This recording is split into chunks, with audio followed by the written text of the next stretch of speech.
তাহলেই ২১শে জুলাই ২১শে জুলাই একটা নতুন বাঙালি জাতীয়তাবাদের প্রস্ফুটিত ফুল হিসেবেই হয়তো দেখা দেবে।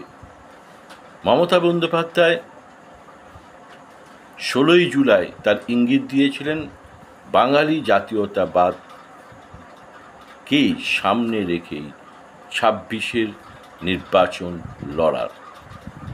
দিকে দিকে বিজেপি শাসিত ডাবল ইঞ্জিন সরকারের রাজ্যগুলিতে পরিযায়ী শ্রমিকদের ওপর, বাঙালিদের ওপর নানাভাবে অত্যাচার চালানো হচ্ছে। তাকেই হাতিয়ার করে মমতা বন্দ্যোপাধ্যায় ১৬ই জুলাই পথে নেমেছিলেন। ২১শে জুলাই সে নিয়ে কি বলেন দেখা যাবে। সবচেয়ে বড় ব্যাপার, আসাম সরকার যার বিরুদ্ধে, কোচবিহারের বাসিন্দার বিরুদ্ধে এনআরসির যে নোটিশ পাঠিয়েছিলেন, তিনি কাল ২১শে জুলাই কলকাতার ধর্মতলা মঞ্চে হয়তো থাকতে পারেন।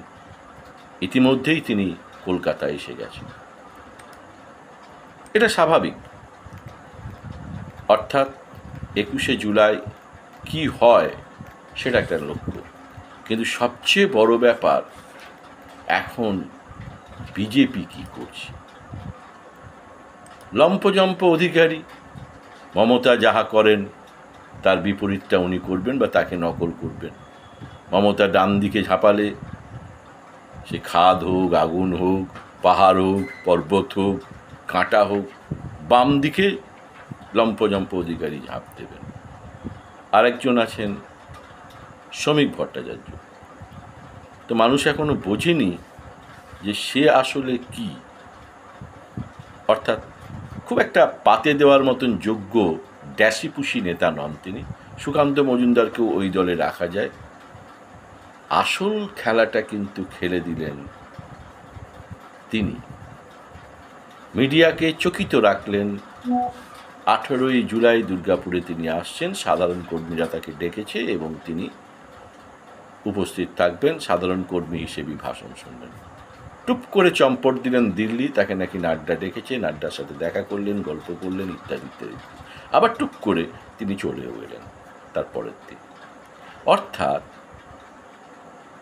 তিনি থাকুন বা না থাকুন, ডুগডুগি বাজিয়েই দিলেন তিনি। আজকে তাকে খড়গপুরে ডুগডুগি বাজাতে দেখা গেছে। তিনি বিশাল একটি বড় ডুগডুগি নিয়ে হর হর মহাদেব বলে ডুগডুগি বাজাচ্ছেন। দুর্গাপুরেও কিন্তু ডুগডুগি বাজিয়েছিলেন, ভুলে যাবেন না। দুর্গাপুরেও কিন্তু তিনি ডুগডুগি বাজিয়েছিলেন। তো যাই হোক, দিলীপ ঘোষের দিকে কিন্তু টান টান নজর। তিনি খড়গপুরে থাকবেন, তিনি একটা সভা করবেন। উত্তরকন্যায় চলো, উত্তরকন্যা চলো, অর্থাৎ উত্তরবঙ্গ চলো ডাক দিয়েছে লম্পজম্প অধিকারী। খুব একটা পাত্তা পশ্চিমবাংলায় কেউ পায়নি, বিজেপি কর্মীরা ছাড়া এবং তার অনুগামীরা ছাড়া। এখন বিজেপি ৪ ভাগে বিভক্ত। সুকান্ত বিজেপি, লম্পঝম্প বিজেপি, দিলীপ ঘোষ বিজেপি, শ্রমিক বিজেপি।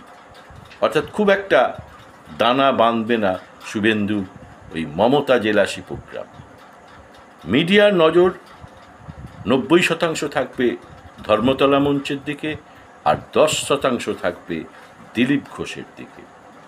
দিলীপ ঘোষ ডুগডুগিটা কিভাবে বাজাচ্ছেন, রাস্তায় বাঁদর খেলা দেখাতে এসে যেভাবে ডুগডুগি বাজায় তিনি সেভাবে বাজাচ্ছেন, না হর হর মহাদেবের শ্রাবণ মাসের মহাদেবের মতন ডুগডুগিটা বাজাচ্ছেন। দিলীপ ঘোষের ডুগডুগি বাজানোটা অপেক্ষা করবে মানুষ, এবং সেটার দিকে মিডিয়ার নজর ১০% থাকবে। অর্থাৎ আগামীকাল ২১শে জুলাই দুটো দিকে নজর থাকবে। এক হচ্ছে ধর্মতলা মঞ্চ, সেখানে মমতা বন্দ্যোপাধ্যায় কী বার্তা দেন। ২, দিলীপ ঘোষ ডুগডুগি বাজাবেন, কিভাবে ডুগডুগি বাজাবেন। অর্থাৎ দিলীপ ঘোষ যে সভা করবেন সেই সভায় তিনি কি বক্তব্য রাখেন, তার ইঙ্গিত কোন দিকে থাকে, সেটা কিন্তু নজরে থাকবে।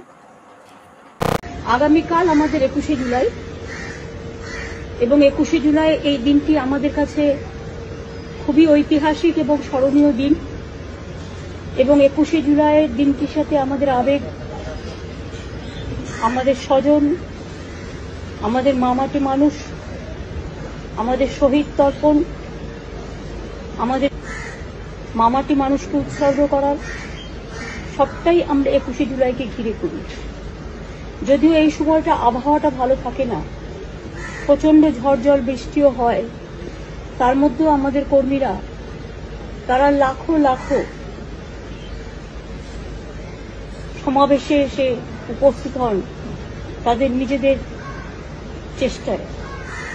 আমি সবাইকে আবেদন করব, আমাদের 21শে জুলাই প্রোগ্রামে সবারই করি আহ্বান, সব মানুষকে আবেদন করব যারা পারবেন তারা আসুন, ফিজিক্যালি প্রেজেন্ট হয়ে উইটনেস হন, যারা পারবেন না তারা টিভিতে দেখুন বা নানা রকম আমাদের ভিডিও ফেসবুক লাইভ হবে তাতে দেখুন, যারা বাইরেও আছে।